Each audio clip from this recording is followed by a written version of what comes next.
Salut, c'est Florent et bienvenue sur le podcast des nouveaux rentiers. Ça fait longtemps. Désolé, je m'en excuse. J'ai eu une fin d'année 2025 qui a été très très dense. Et puis après, il y a eu les fêtes, les vacances, etc.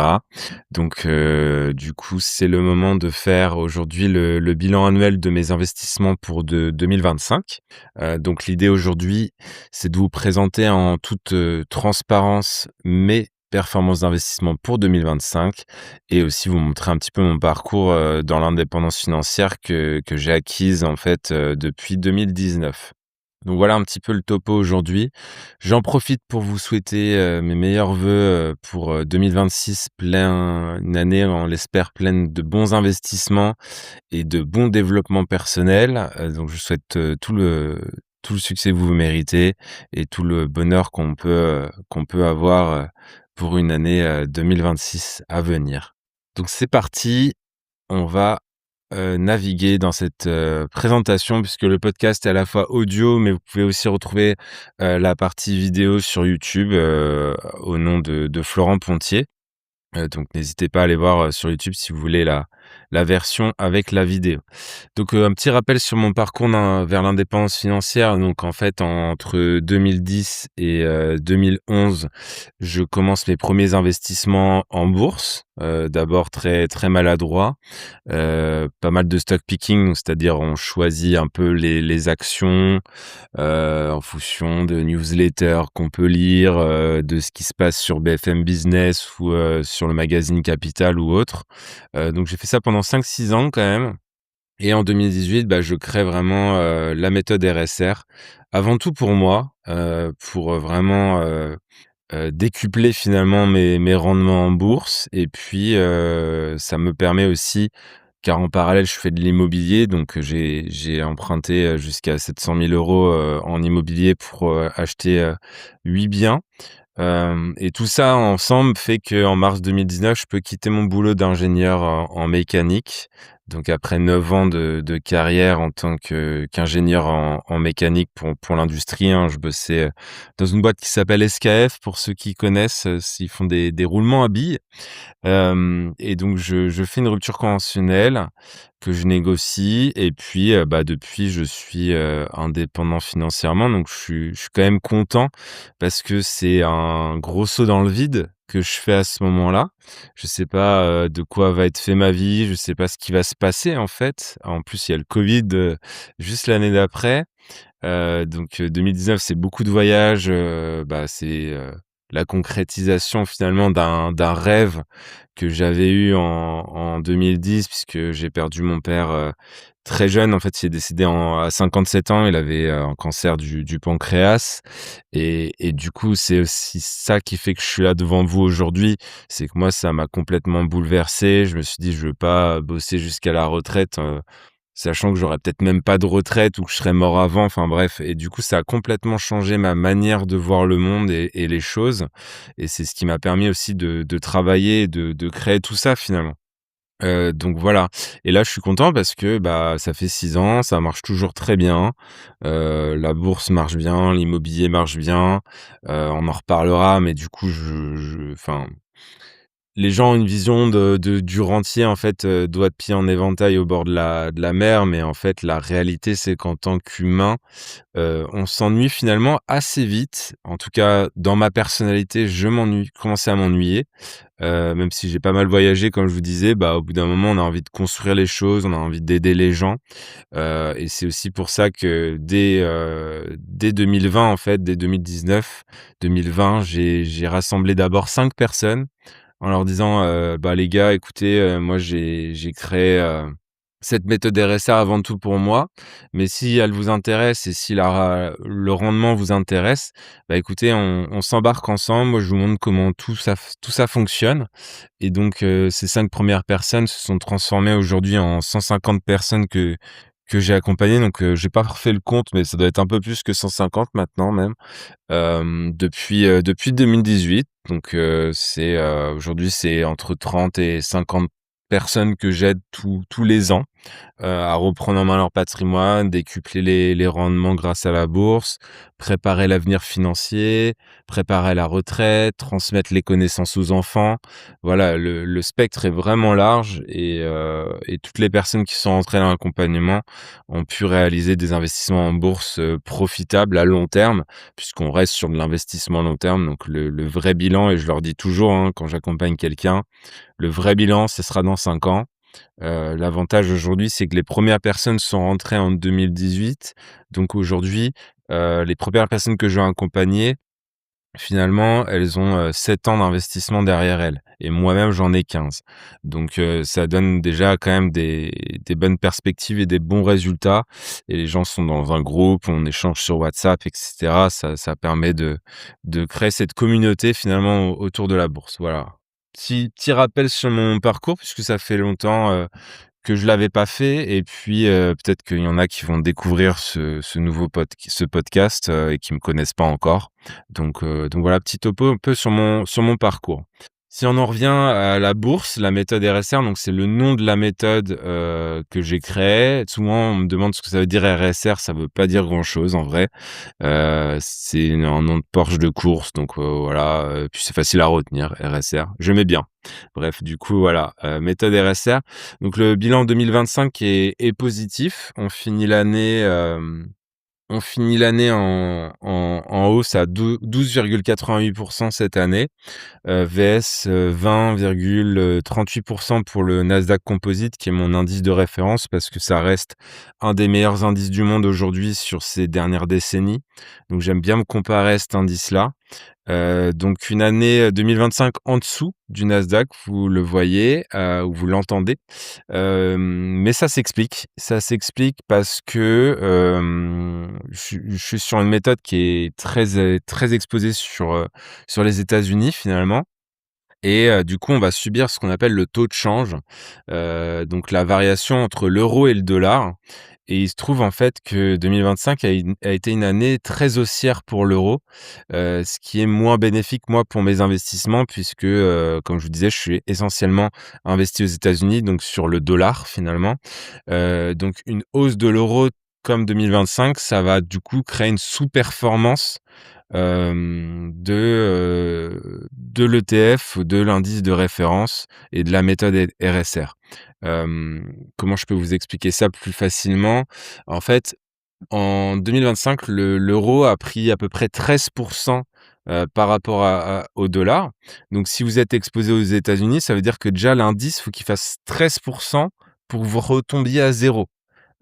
Sinon, si c'était une année, par exemple, négative aux États-Unis, donc si on était à -10% pour le Nasdaq, bah, nous, on serait à -23% si on suivait tout simplement un ETF qui suit, le Nasdaq. Donc voilà, c'est ce qui explique aussi la sous-performance de la méthode RSR cette année. Donc des fois, ça va aller dans notre sens, des fois, ça va aller à l'inverse, ça va être favorable pour nous quand, l'euro va perdre de la valeur par rapport au dollar. Voilà, c'est le jeu. On peut se protéger aussi de ce genre de variation. Moi, je le fais pas parce que je considère que sur, 5 à 10 ans, ça a assez peu d'impact, le taux de change. Donc du coup, voilà, c'est aussi ce qui explique la sous-performance cette année. Voilà, comme vous voyez, je suis totalement transparent avec vous sur les performances. Je vous dis quand ça marche très bien, je vous dis quand ça marche moins bien, je vous dis quand ça sous-performe. Voilà, c'est pas une méthode, magique, c'est de la discipline, et c'est suivre vraiment une routine mensuelle. Je reviendrai là-dessus plus tard. Ce qui m'amène au point suivant, c'est-à-dire que c'est bien de regarder 2025, mais en bourse, c'est quand même bien de regarder ce qui s'est passé, sur les dernières années. Donc moi, la méthode RSR, je l'ai calculée depuis 27 ans. Donc j'ai simulé quelqu'un qui investissait 10 000 € en janvier 1999. Cette personne-là aurait aujourd'hui 2,7 millions, donc c'est pas mal. Sur 27 ans, ça fait 23% par an en moyenne. Donc pour ceux qui voient pas les graphiques, grosso modo 2025 c'était 12,88 de hausse, 2024 57, 2023 27, 2022 -19, 2021 71, 2020, 63, enfin voilà, des plutôt bonnes performances avec une année de crise de 2022 qui est la crise post-Covid finalement, avec beaucoup d'inflation et le retour à la réalité, après le Covid finalement. Donc plus 23 analysé sur les 27 dernières années. Sur la même période, le Nasdaq Composite qui est comme je vous disais, un des meilleurs indices du monde fait 9,2 par an. Et moi, ce que je regarde aussi pas mal, c'est sur les 5 dernières années. Donc sur ces 5 dernières années, ça fait fois 3,1, sur votre patrimoine sur la méthode RSR. Ça veut dire que si vous mettez 10 000 €, vous avez 31 000 € aujourd'hui en 5 ans. Si vous mettez 100 000, vous avez 310 000 et et cetera. Pour le Nasdaq, sur la même période, c'est fois 1,8. Donc voilà, on reste quand même sur des très bonnes performances sur la méthode RSR. Malgré ce qu'il a pu se passer finalement en 2025 avec la montée de l'euro, face au dollar. Donc c'est surtout sur du long terme, comme vous l'avez compris, minimum 5 ans, qu'il faut vraiment, regarder si une méthode fonctionne ou fonctionne pas. D'ailleurs, aujourd'hui sur internet, il y a beaucoup de gens qui vous parlent de bourse. Il y a assez peu de personnes comme moi qui sont vraiment 100 transparents sur leurs résultats avec le track record et vous avez tout l'historique de mon podcast. Donc les premiers podcasts, c'était en 2020. Donc si vous regardez un peu les bilans mensuels que j'ai fait depuis 2020, vous avez vraiment la réalité, de mon parcours d'investisseur. Voilà, j'essaie vraiment d'être le plus transparent possible. Bien sûr, je vous dirai jamais exactement combien j'ai d'argent en bourse. Ça, c'est aussi pour me protéger finalement. Mais je vous donne les pourcentages et les ratios. Comme ça, vous avez un peu une idée de ce que ça peut faire pour votre patrimoine si vous m'écoutez, aujourd'hui. On fait un petit point crypto, moins 26,6 pour moi cette année, en 2025. Donc encore une fois, je suis transparent. Clairement, 2025, j'ai fait n'importe quoi en crypto. J'ai voulu diversifier, j'ai voulu faire, d'autres choses. En fait, ce qui s'est passé, c'est que j'ai voulu augmenter ma poche crypto depuis 2024 et du coup, je me sentais pas à l'aise à être, entièrement, sur ma méthode initiale que j'avais créée en 2020 en crypto. J'ai voulu diversifier pour augmenter mon pourcentage et au final, ça a été, ça a pas été une bonne idée finalement. Si j'avais augmenté en laissant ma stratégie initiale, j'aurais fait beaucoup mieux. Donc là, 2026, j'y reviendrai, mais je vais réduire un peu la voilure et je vais enlever tout le superflu, tout ce qui n'a pas marché finalement. Puisque sur la même période, le bitcoin reste négatif, hein, mais il est que à -16,5 vs -26,6 pour moi. Donc je sous-performe le bitcoin, c'est-à-dire que si j'avais simplement acheté du bitcoin et j'avais attendu, j'aurais fait mieux que, tous mes petits bidouilles, à côté de ma méthode principale d'investissement. Donc voilà, contexte des années précédentes reste quand même très favorable puisque 2023, j'avais fait plus 125, 2024 plus 84. Donc on reste quand même sur des très bonnes performances en crypto. Le bitcoin a fait un nouveau plus haut en août 2025 à 124 504 à peu près dollars. Il a retesté un peu les zones, de mars 2025. Voilà, aujourd'hui, on est entre 80 et 90 000 $ le bitcoin. Pour l'instant, moi, mon objectif reste plutôt, haussier à 228 000 $ à peu près, pour pas dire 230 000. On va voir. En fait, il faut que le support vraiment de mars 2025, faut que les 80 000 tiennent. Sinon, on risque de repartir, sur une baisse significative, du monde de la crypto. Pour ma part, du coup, je me recentre, j'utilise ma méthode, crypto, donc CLT, crypto long terme. Là, pour le coup, c'est un acronyme. CLT, ça veut dire crypto long terme et je reste, du coup fidèle et serein et fidèle à ce plan d'investissement.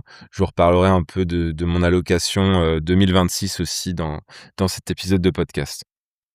Performance réelle du coup de mon patrimoine en bourse et en crypto entre 2019 et 2025. Je vous ai donné les 6 dernières années pour pas que le graphique soit surchargé et même en audio, ça reste des chiffres donc faut pas que j'en fasse trop. Donc 2019 13,3%, 2020 68,9%, 2021 très bonne année 89,9%, 2022 crise, donc méthode RSR plus crypto, hein, c'est pas juste la méthode RSR toute seule. Moins 49,5 pour moi. 2023, après une crise, très bonne année, 90,3 et 2024, 73,6 et 2025 pardon, 0,3. Donc voilà, je suis à l'équilibre, je suis flat, j'ai passé, 30 minutes par mois et j'ai rien gagné, rien perdu. Voilà, ça fait partie du jeu. On verra ce qu'annonce 2026 pour ma part.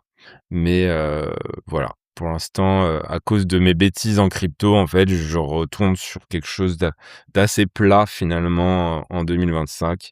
C'est comme ça qu'on apprend aussi, même après 15 ans d'investissement en bourse, finalement, je continue d'apprendre et j'essaye aussi d'apprendre de mes erreurs. Ça, c'était une erreur. J'ai voulu dévier du plan initial et je me suis pris un retour de bâton dans la gueule. Voilà, ça fait partie du jeu.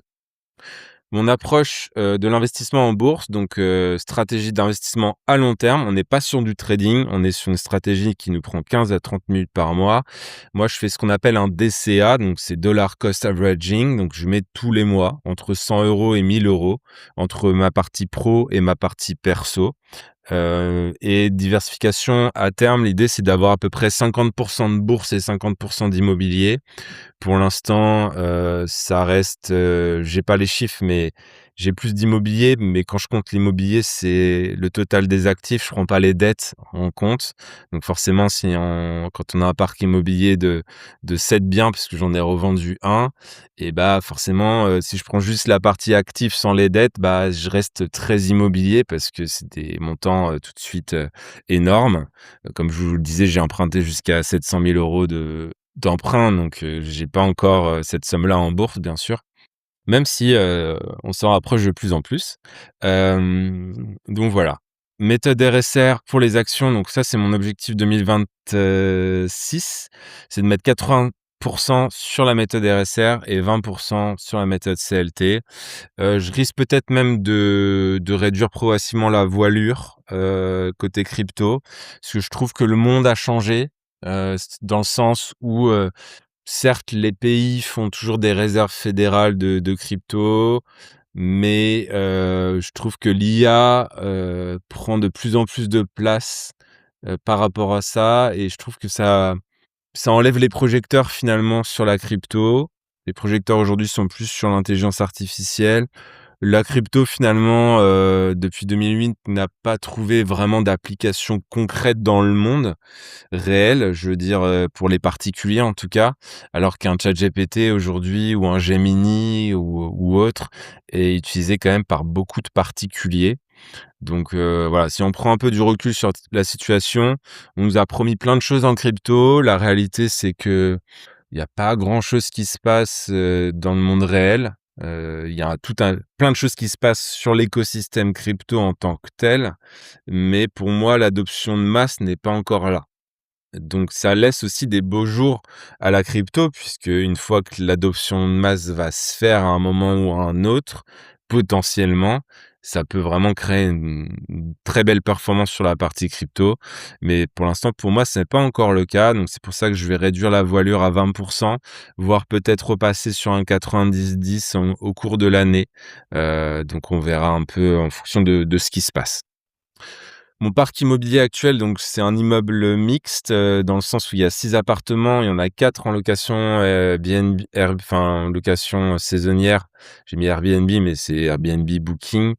Il y en a 2 en location longue durée. Il faut que je fasse mes chiffres là, mon bilan, mais j'ai tendance à penser que mon immeuble serait plus rentable si j'étais que en location longue durée et pas un mix avec de la location saisonnière. Donc, sûrement qu'au fur et à mesure, je vais passer en longue durée et en plus, on en entend moins parler en longue durée, moins de problèmes, moins d'usure, enfin voilà. Du coup, à voir. On a acheté avec ma compagne une maison en Normandie, donc c'est pas à moi. C'est à elle pour le coup, c'est elle qui a fait l'emprunt, et du coup l'idée de cette maison c'est, comme nous on est dans des petites surfaces en région parisienne, c'est d'avoir une maison parce que moi je suis normand donc près de ma famille en Normandie et qu'on puisse y aller quand on étouffe un peu trop, à Paris, mais qu'elle s'autofinance dans le sens où le but c'est que la location saisonnière finance toutes les charges, emprunt compris.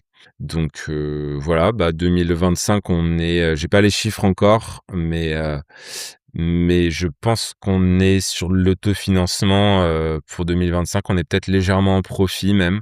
Donc ça roule plutôt bien. Pas trop de problématiques, sur cette maison pour l'instant puisque, on vient de la rénover donc du coup, il y a pas grand chose qui se passe.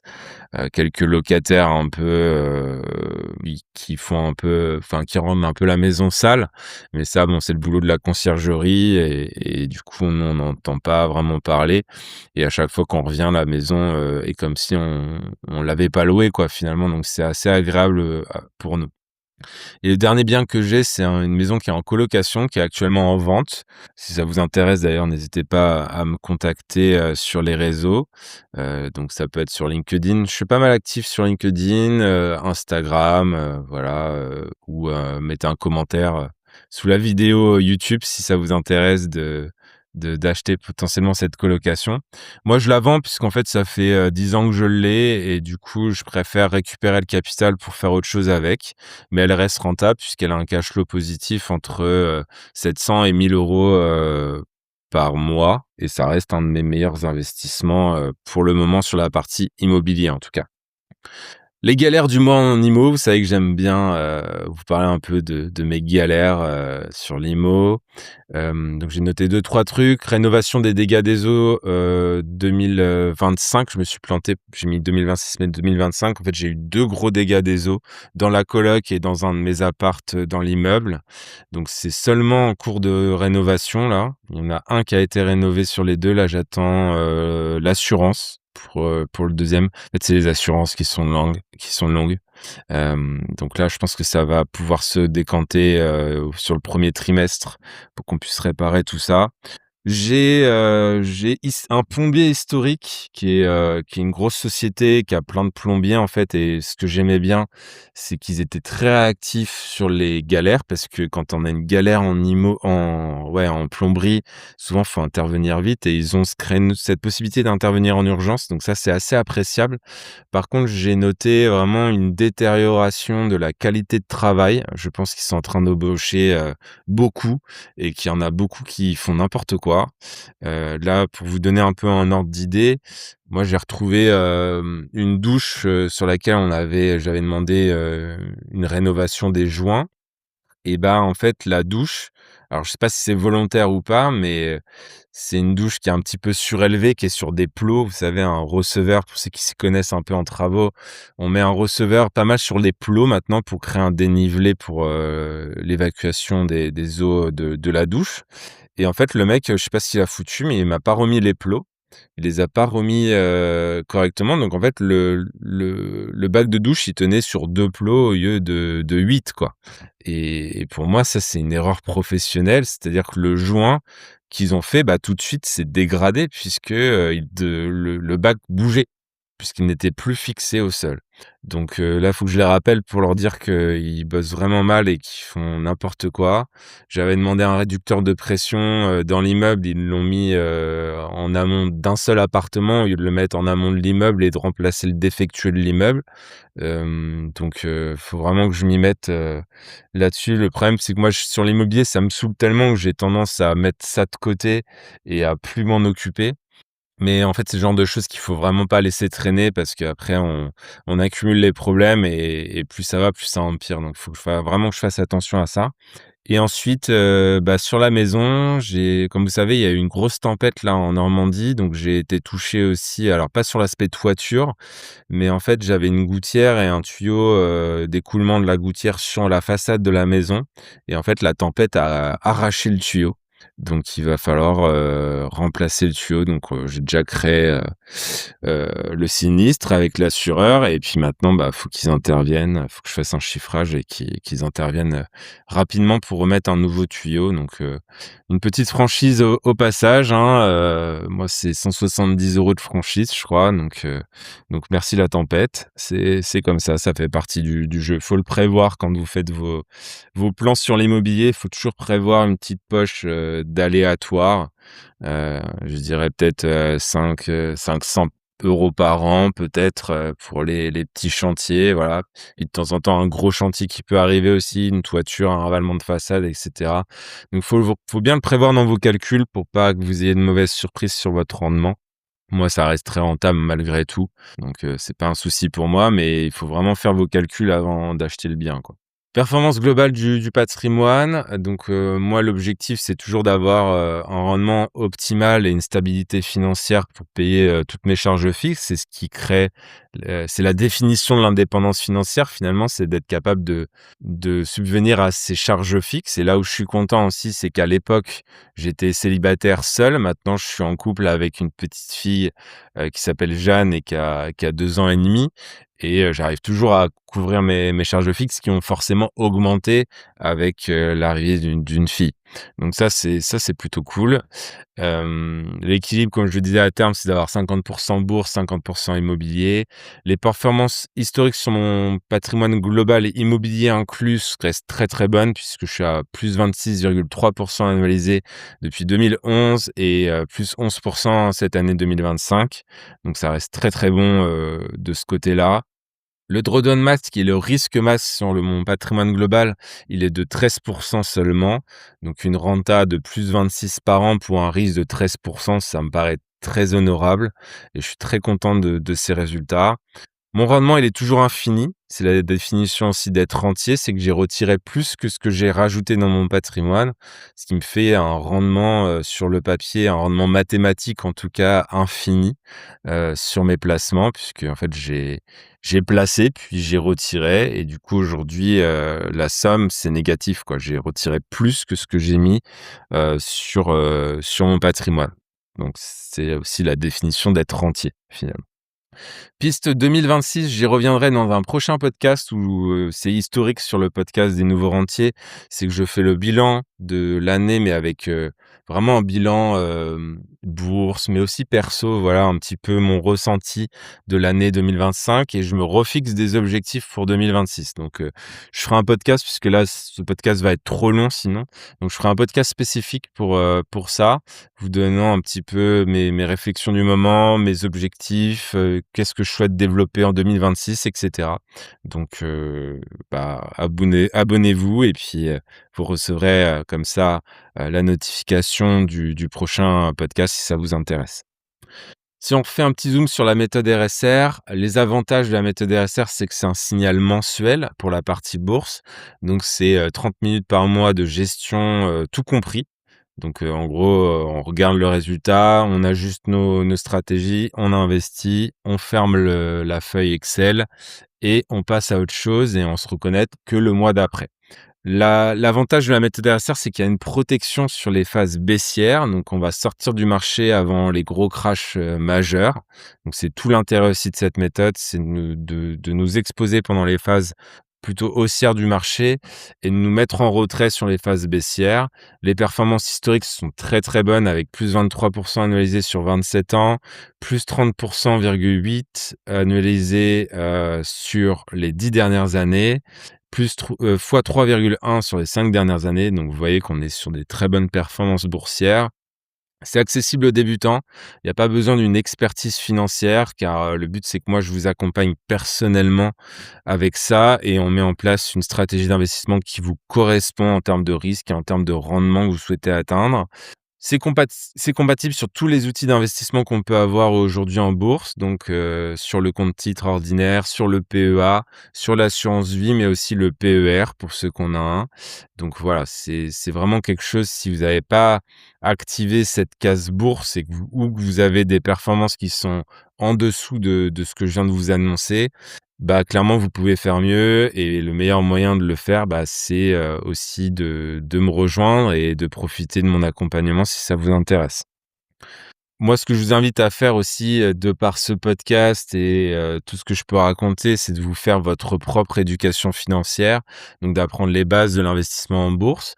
Pour ça, il y a d'ailleurs une formation offerte qui est dans la description de ce podcast ou de cette vidéo YouTube, si vous êtes sur YouTube.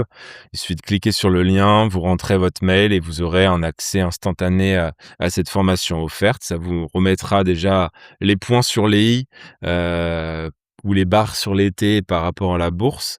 Ensuite, bah, l'idée, c'est de passer à l'action parce que si vous êtes, tout le temps en train de regarder du contenu, sur internet, bah, en fait, des fois, vous pouvez consulter ça pendant 3 mois, 6 mois, 1 an, voire plus et jamais passer à l'action. Donc, passer à l'action, c'est ouvrir les bons comptes avec la bonne fiscalité, c'est comprendre comment fonctionnent les ETF, comment moi, ça m'a changé ma vie, de bien définir votre stratégie et puis de commencer avec des petits montants mensuels mais réguliers. Si je dois résumer la bourse en 2 mots, c'est vraiment patience, parce qu'on est sur de l'investissement long terme à 5 ans minimum et discipline parce qu'il faut mettre en place une routine mensuelle, finalement à vie. Donc c'est vraiment les deux qualités à développer, quand on devient investisseur en bourse et investisseur d'ailleurs, tout court, j'ai envie de dire. Voilà un petit peu le topo aujourd'hui. J'espère que ce podcast vous a plu. J'espère que vous avez appris des choses, que ça vous donne envie de vous y mettre aussi de votre côté. On est au début de l'année. Les débuts d'année, c'est quand même bien, pour, mettre des choses en place, pour passer à l'action. C'est assez propice. On fait un petit reset psychologique, quoi. On repart vraiment à 0. Donc si, mon accompagnement en bourse vous intéresse, bah, vous aurez l'opportunité, de prendre un rendez-vous avec moi en visionnant la formation offerte. Donc en fait, tout ce que vous avez à faire, c'est cliquer sur le lien, vous laisser guider et vous aurez l'opportunité de prendre un rendez-vous avec moi qui est complètement offert, qui dure entre 30 et 45 minutes et si on voit que les énergies et les objectifs, matchent et bah, je peux vous accompagner, à mettre tout ça en place pour que vous repreniez vraiment contrôle, de votre patrimoine et que vous puissiez vraiment avancer dans la bonne direction et aussi augmenter vos performances si vous considérez que, vous êtes en sous-performance, qui est, le cas, je pense, de 90 ou 95 des voire 99 des Français, je pense, font, 2 à 4 par an, grand maximum. Donc sachez qu'on peut faire beaucoup plus et assez facilement, finalement. En tout cas, moi, c'est ce que je fais depuis 15 ans et c'est ce que j'enseigne à toutes les personnes qui sont rentrées, dans cet accompagnement, donc les 150 personnes, finalement et ils ont tous mis des choses en place. Voilà, j'essaierai d'ailleurs de refaire, des interviews des personnes que j'ai accompagnées parce que je sais que vous aimez bien et puis ça donne aussi un autre prisme de vision, qui est plus débutant. Parce que moi, ça fait 15 ans donc forcément j'ai un certain recul sur la situation, mais c'est toujours bien aussi d'avoir des personnes que j'ai accompagnées parce que ça vous donne plus de vision par rapport à ça. Voilà, bah, c'est tout pour moi aujourd'hui. J'espère que vous avez passé un bon moment avec moi. N'hésitez pas à mettre un petit like, un petit commentaire si vous êtes sur YouTube. Ça fait toujours plaisir, ça donne de la visibilité et pareil sur le podcast, une petite note, sur Apple Podcast ou, Spotify ou Deezer, ça donne de la visibilité aussi au podcast. N'hésitez pas à parler du podcast des Nouveaux Rentiers autour de vous et nous, on se revoit très bientôt pour un nouveau podcast. Je vous souhaite une très bonne journée, très bonne soirée, très bon sport, très bonne vaisselle en fonction de ce que vous êtes en train de faire et je vous dis à très bientôt. Ciao, ciao, ciao.